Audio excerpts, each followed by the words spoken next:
Hello and welcome to the Bucket Lister podcast. Join your host Keith Crockford along with special guests who have travelled the world, here to share stories of their adventures and plenty of inspo to add to your bucket list. Now, let's get into today's episode.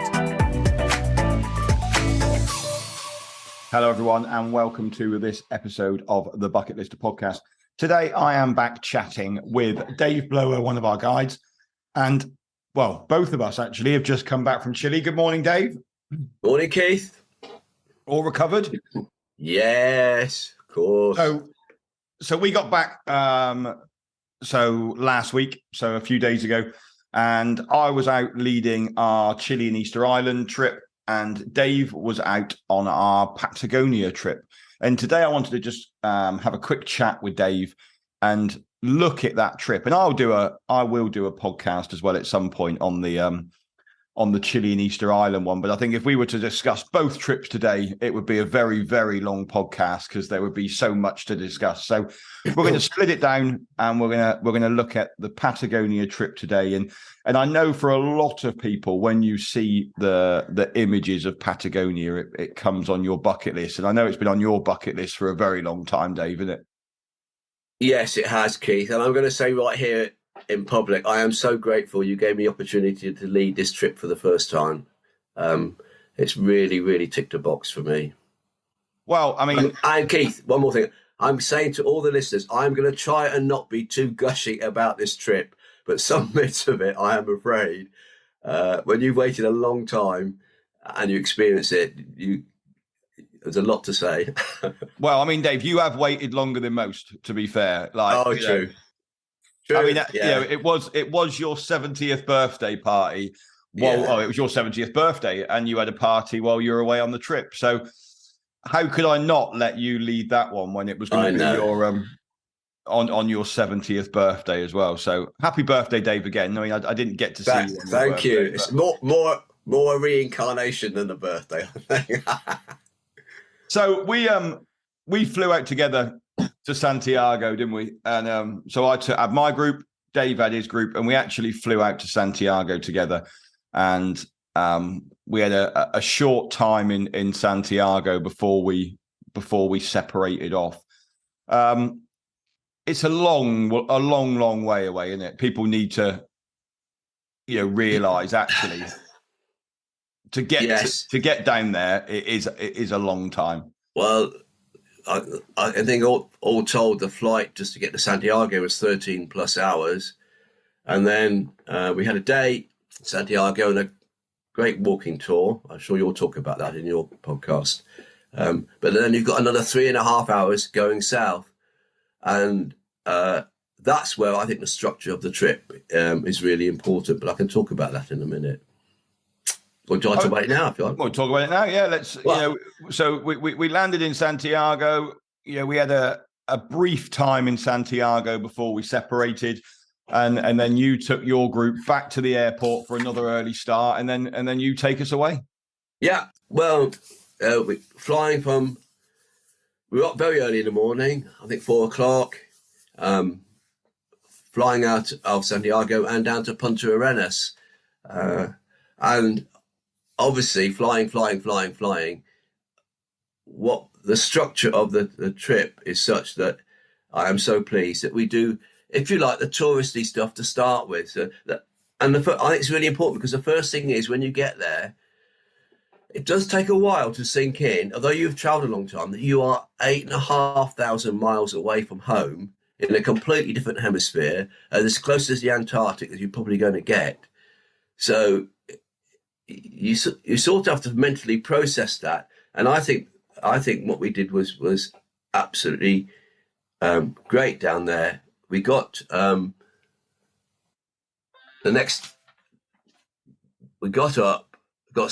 out on a bike ride, a guided bike ride, which was great, and you start to see the kind of place that Punta Arenas is, which is not hugely sophisticated, but everything is there that you need. And then wandering around, and then the next day off to Hotel Island, Magdalena Island, which is a famous Magellan penguin conservation area, and we had dolphins with us on the way out. Massive sea lions on the Magda Island before we even got there, and seals, which are very comical actually, because as the boat goes by, they pop out of the kelp almost like a dog. So what are you doing out here? And then we got to the Magdalena Island and around the penguin colony, and it was like being in a David Attenborough film. That's all I can say. Just like you're the photographer, really, because they're so curious, and just to see them and their babies, and you're not allowed to touch them in any way, obviously, but it's just like being in a David Attenborough film, accompanied by dolphins in and out. It was wonderful. It was a wonderful, wonderful day. The following day, I'll say a bit about restaurants. Lovely food in Chile. I know you'll agree with that, won't you, Keith? Yeah. Restaurants, beautiful food, and there's such friendly service. People are so glad to see you, and you're glad to see them actually after airplane food. And the next day, they do. Obviously, sure. Chile is a great red wine producer. So if you like steak and red wine, I think Chile probably is one of the places to go in the world. Yeah. I'll say a bit more about red wine later on, but nothing compromising. The next day, we drove to Puerto Natales, or we arrived there the night before actually. And if you look at Puerto Natales on the west coast, it's not a very wide strip of land that you're in when you're right down south. It's right on the edge, only a few hours really away from the Great Patagonian ice sheet. So the next day there was a choice for everyone. You could either go riding with a gaucho, and I mean a guy who can't speak any English, and he introduces you to his horse by name, and then off you're going, climbing up into the foothills. I've never ridden before, but I loved it, I have to say. I didn't think I was going to, but it was great. It was great. And there was a choice to take a boat ride up to where the Patagonian ice sheet tips into the fiords, which a couple of the clients did because they weren't keen on horses. They had a whole day. We had more than half a day. It was absolutely I think it settled everybody into the Patagonia groove. You were out with real people. You were right out in the environment. It was just a great way to get over all that flying and all the rest of it. So you have a couple of good days, I think, doing touristy things. Did you become one with your horse? Were you yes. A team or? Yeah, Luna and I. Yeah, we the hell I did. Anyway, following day is you leave the hotel, and the thing is, you're now going out into the wilds. You're going into the Torres de Paine. It's called Paine, Torres de Paine National Park, a famous national park, which is about 2.5 hours away. And what you're taking with you is just a rucksack with everything in that you need to trek for 5-6 days. You're going to carry everything with you, apart from a tent and a sleeping bag. That's all provided. But you get so everybody has looked at their bags, stripped down, and we've got bags that we can all carry for 6 days. We meet our young guides who are absolutely bursting with information about Patagonia. They love it so much; they're never ever going to leave. And things from a botanical point of view, from a fauna point of view, from just geology, they just know everything about the place. So again, it's just like being in a David Attenborough film. Once you get there, you arrive at a campsite. Now, each of the campsites that we stayed at has got a refuge. They call it a refugio, and that is almost like a modern wooden large Swiss, not quite chalet, but Swiss construction building, which has got a bar, a restaurant inside it, all one big open space, and it is rammed with people like you. That's the bit I loved. I mean, I have to say, young people like you. It's rammed with them, and they're all there because they love Patagonia. Everybody's chatting to everybody. You eat together communally. The food is I'm not going to ram on about this, but it's lovely. Every refugio, you are greeted with a welcome drink. And of course, mine was Chilean red wine. And I've never seen so many trekkers drinking red wine. Normally, you go to a refuge and they're knocking back a beer. Not in Chile, there's big glasses of red wine. So, anyway, it's the place is humming, really, but it's with human activity and people talking and connecting to each other. So it's a really lovely, lovely atmosphere, the very thing that I love. And I know our bucket listers loved it too. And then that's it. You're camping there tonight. Now, the trek that we do is called the two treks in Torres del Paine. There's the O trek, which you might guess goes right around the national park. And there is the W trek, which goes in and out of the key points. Our trek follows the W, and we do it in a reverse order, which I think, again, is really clever. It was recommended to us, and I'm glad we did it. The first day, we actually leave that campsite and leave all our gear, because we come back to it that night, and then we go out to the Torres del Paine, which are these three famous, look online, three famous towers with a massive glacial lake underneath. It's quite a climb up, and actually it's the hardest day that you do. It's about 22 kilometers, and it's up all the way, graded a bit, but it's up. And it's the most dramatic sight in the park, and you have them in view all the time you're doing the W, because you keep re-seeing them, if you like, but other aspects of the scenery. And again, it's just a feast for the eyes. I mean, that's a bit of a cliche, but it really is. It's just fantastic. And what was exciting for me and for the guides, and at least one other of the bucket listers, is that the middle tower, and again, I'm going to say to you, look it up. When you see the thing, halfway up, there was what we call a porter ledge. So there were climbers. It was only a team of 2 who were spending 3 days getting to the top. And what they do is they take a little, it's almost like a little camp bed that you actually secure into the rock face and you lie on at night. And there was, you could just see through binoculars, this tiny porter ledge. And there's 2 guys up there. So it was very exciting. Anyway, down we come. And then from there, you're carrying on doing the W, and you go to various what are called camps: the Italian camp, the French camp. The next big area is the I'm truncating this, the French Valley, and you climb up to a viewing point there, and you just got you have hanging valleys in Wales. Well, these are hanging valleys with glaciers in right in front of you, and avalanches happening during the day because the sun is strong out there. I will say something about the weather. It's just drama after drama after drama, and I can't convey it just talking to you, Keith. It's just so. I've been to glaciers before. I've walked on glaciers. I've climbed on glaciers, but actually, you're surrounded with the things once you get up high, and it's like the water that's pouring down. You only need to take one water bottle, because every stream, this place is so unspoilt, every stream you come across, you can fill up and drink it. And it's ice cold, melted glacier water, no pollution, nothing. Because there are hardly any animals up there. There is one, which I'll mention later, in particular. But so the water is clean, and all of us just drank out of the streams. It was like going back to a Sylvan age, really.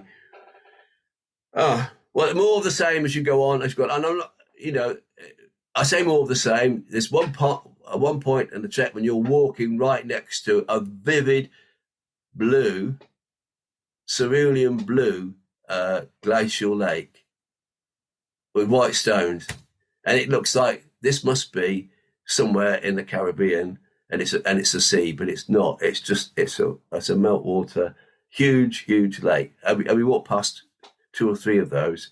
And in terms of all the trekkers, then, Dave, was there many? Did it feel really busy while you were there, or I'll tell you what happens is that you're on the trail, and you might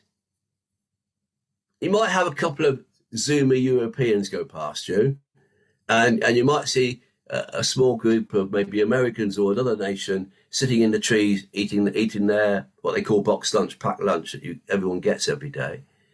But you're not walking with hordes. You're walking as a group, talking, walking, laughing, and pointing things out to each other, photographing. You just, although the trail is narrow because they don't want you tramping in this virgin land, you're not walking against the tide or with loads of people with you at all whatsoever. But what does happen is you get to the refuge, and that's where people have accumulated during the day, but they've come from different directions. So that's where you meet your, if you like, I talked about the place being humming, but that's where you meet your groups of people, campers and people using a little restaurant that's there, but not on the trail. No, not at all. And I think that's got to be true because you've got to stay on the trail and you don't meet anyone. You've got things like condors flying overhead. I forgot. There's all this wildlife. Condors flying overhead. We saw a puma sprained on the ground. And the pumas are more on the flatlands below the pampas, they call that, but the pampa. But there's wildlife all around in all this stuff. And I think if there were hordes going along, it'd be miles gone. And people have got fabulous pictures. If you're interested in birds as well, beautiful pictures of birds, gaudy woodpeckers right next to you. You know, enough of that. So no, it's so you're managing to get your photos then with not hordes of tourists in there and trekkers, and you feel like you have it to yourself. You absolutely do. And I took with me a serial bucket lister who you'll know, Jane. And what Jane likes to do, this is her 9th trip, I think. She likes to walk at the back slowly, worry me to death because I think she's lost, but she never is. And she takes loads of photographs. She her phone was full, I think, nearly. She then went on to another camera, a little camera, and was photographed. There is tons to photograph. I know I'm rubbish at that, but even I got some spectacular pictures. You can't help it. They say, take me. So that's what it's like. I just want to talk about another highlight quickly. Yeah. On the last day on the trail, so you've had 5 or 6 days of this, there is an option to get in a kayak and paddle out to what's called the Grey Glacier. Now, the Grey Glacier is just an extension of the great Patagonian ice field. You know that massive ice field that you see on nature programs? Well, it's just a little tongue of that. And you kayak over what's called the Hidden Lake, and you go out, Grey Lake, and you go out to it. Look, we couldn't get to right, obviously very close because the thing is carving all the time. But, you know, you pull up by an iceberg in your kayak and it's great instruction and you're always in a double kayak. So it's very, very stable and you're sitting inside and you've been given a wetsuit, a good wetsuit. You've got good gear on, your hands are covered. You're not cold in any way. In fact, I got quite hot doing it. But you pull up next to an iceberg, well, blue ice, you know, proper iceberg, and there you are. I mean, just start being in a documentary of some kind.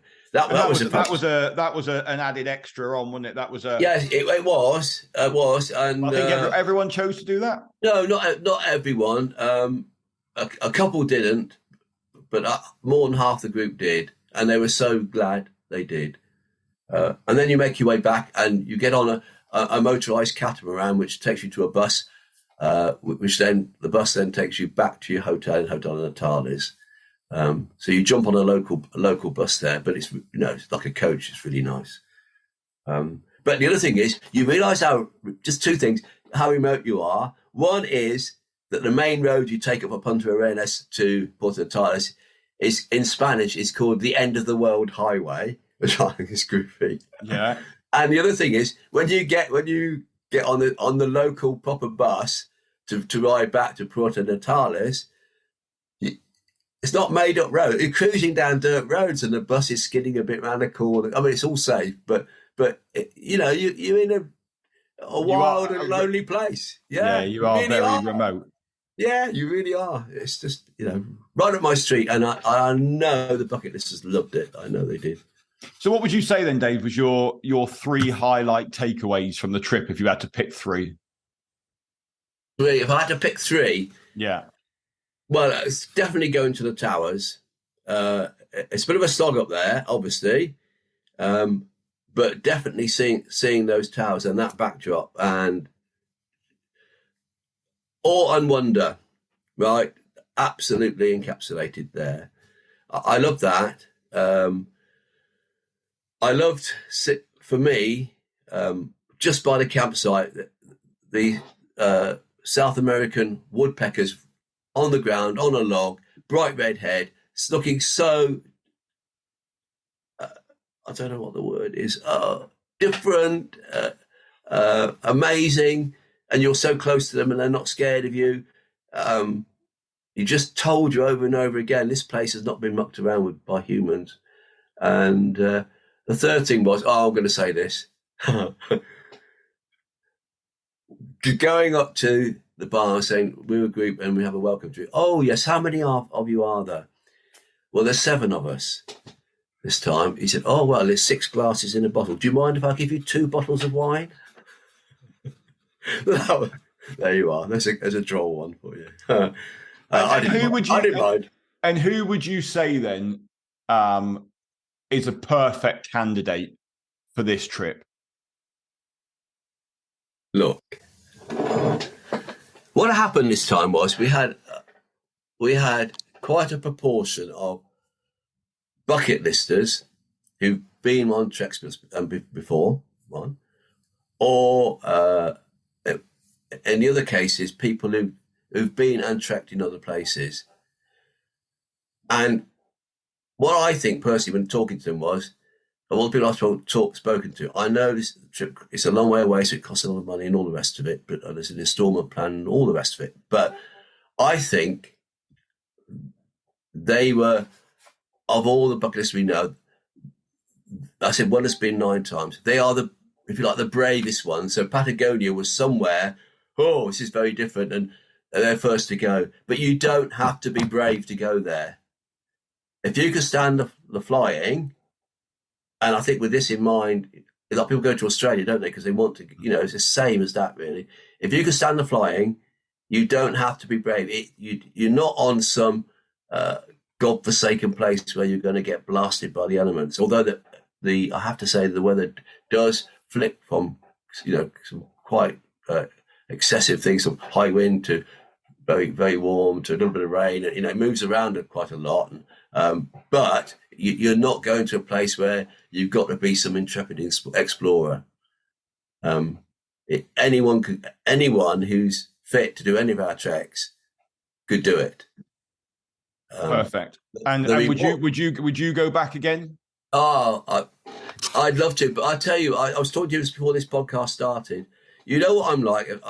I do these treks for the first time, and between us, we write it up and make sure it actually goes like a Rolls Royce, And we've got this. This is a great trek anyway, and some little tweaks to it.